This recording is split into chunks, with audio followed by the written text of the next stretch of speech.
Primary এবং সংযুক্ত high school যদি একত্রে থাকে, প্রাইমারি থেকে একজন শিক্ষক প্রতিনিধি থাকে, হাই স্কুল থেকে একজন থাকে, কিন্তু কারিগরি অংশ থেকে কোনো শিক্ষক প্রতিনিধিত্ব নিশ্চিত না করার ফলে আমাদের এই সম্মানিত শিক্ষক এবং ট্রেড ইন্সট্রাক্টর ভাইরা নির্যাতন, নিপীড়ন, মানসিকভাবে হয়রানির শিকার হন।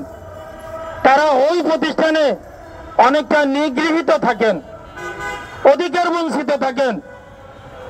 তাদের কথা বলার মতো ম্যানেজিং কমিটিতে, ফোরামে তাদের কথা বলার মতো উপযুক্ত কোনো প্রতিনিধিত্ব থাকে না।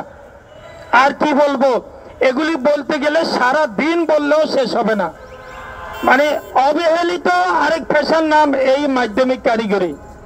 তা আমি কর্তৃপক্ষের সদয় দৃষ্টি আকর্ষণ করছি, আমাদের যে মৌলিক দাবিগুলো, আমি একান্তই আশা করব এই মৌলিক দাবিগুলো খুব দ্রুত যেন বরণ করে নেন এবং মেনে নেন।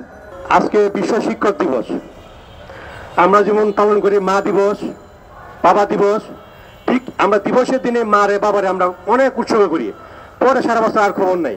ঠিক আমাদেরকে আজকে শিক্ষক দিবস হিসেবে সরকারিভাবে সকল কর্মচারী র্যালি মিছিল করে একাকার করে গেছে। কালকে থেকে শিক্ষকদের আর কোনো মূল্যায়ন নাই।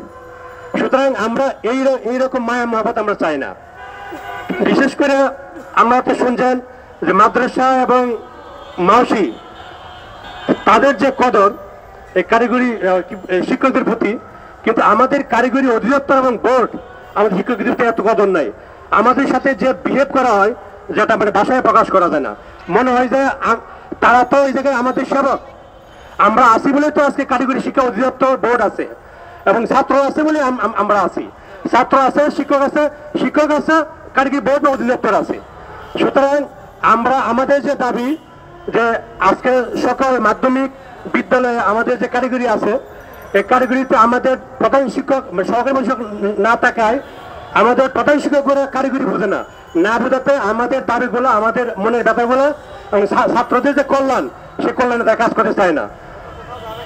বিশেষ করে বর্তমান যে সময়ের দাবি, আমাদের সবচেয়ে যারা মহামারী ধারণ করছে, আমাদের যারা এনটিএসসি মাধ্যমে বা বিভিন্ন কারণে যারা দেশের এক প্রান্ত থেকে আরেক প্রান্তে চাকরি করতেছে, আমাদের এক ভাই বাড়ির চাপা নবগঞ্জ, সে চাকরি করে খাগড়াছড়ি।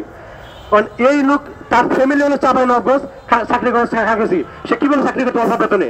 সুতরাং আমাদের বদলিটা যেন দ্রুত মানে চালু করা হয় এবং কি যত বাধা বিপত্তি আসুক সকলভাবে উপেক্ষা করে আমি সরকারকে অনুরোধ করবো যে বদলি যেন তাড়াতাড়ি চালু করা হয় এবং বদলিটা চালু এবং আন্তঃবদলির মাধ্যমে যদি কোনো জায়গায় প্রতিষ্ঠানে কোনো ট্রেড খালি না থাকে, অন্য প্রতিষ্ঠান যদি থাকে, তার মাধ্যমে আমরা করতে পারি।